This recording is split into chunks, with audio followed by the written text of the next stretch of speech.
Welcome to Mental Models Daily, where we explore one mental model each day to help you elevate your daily decision making.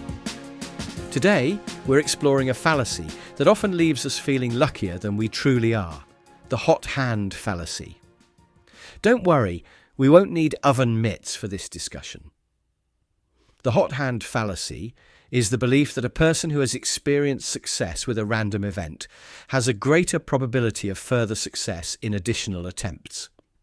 It's rather like believing that after flipping a coin and getting heads 3 times in a row, you're somehow more likely to get heads on the 4th flip. Alas, the coin doesn't have a memory, nor does it care about your winning streak. This fallacy gets its name from basketball, where players who have made several shots in a row are often thought to have a hot hand and thus be more likely to make their next shot. However, careful statistical analysis has shown that success in previous attempts does not influence the probability of success in future attempts for independent events. Let's consider an example. Imagine you're at a roulette table and red has come up 5 times in a row. The hot-hand fallacy might lead you to believe that red is on a hot streak and more likely to come up again. In reality, each spin is independent, and the probability remains unchanged. Unless, of course, the roulette wheel has developed sentience and a preference for the colour red.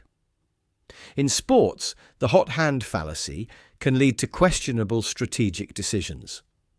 A coach might keep a player in the game because they've scored several times in a row, even if that player is exhausted.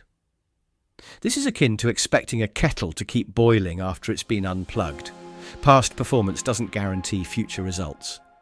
The hot-hand fallacy often appears in financial decisions. An investor might see a stock rising for several days and assume it will continue to do so, ignoring other factors that influence stock prices. This is rather like expecting the sun to keep rising higher and higher in the sky, forgetting that what goes up must eventually come down. In gambling, this fallacy can be particularly costly.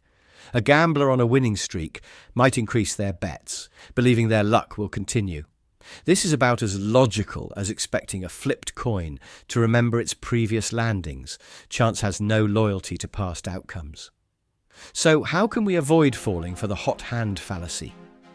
Firstly, remind yourself that for independent events, past outcomes do not influence future probabilities.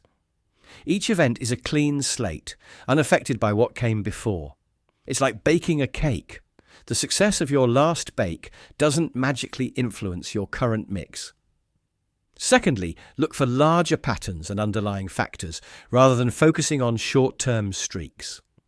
In sports, consider a player's overall performance, not just their last few plays. In investing, examine a company's fundamentals, not just recent stock movements. Lastly, practice emotional detachment from streaks of luck, good or bad. It's natural to feel in the zone during a successful run, but try to maintain objectivity. After all, even the brightest stars in the sky eventually twinkle out. In conclusion, recognizing the hot-hand fallacy can help us make more rational decisions in various aspects of life, from sports to investing to everyday choices. It reminds us that in many situations, past performance is not indicative of future results. Lady Luck may be fickle, but probability remains steadfastly consistent. Thank you for joining me today on Mental Models Daily. I hope this exploration of the hot-hand fallacy hasn't cooled your enthusiasm for critical thinking. Until next time, may your decisions be based on sound reasoning rather than illusory streaks. For more mental models, please visit mentalmodelsdaily.com or find us on X or Instagram. Our podcast music was provided by thepodcasthost.com and Alitu, the podcast maker. Find your own free podcast music over at thepodcasthost.com/.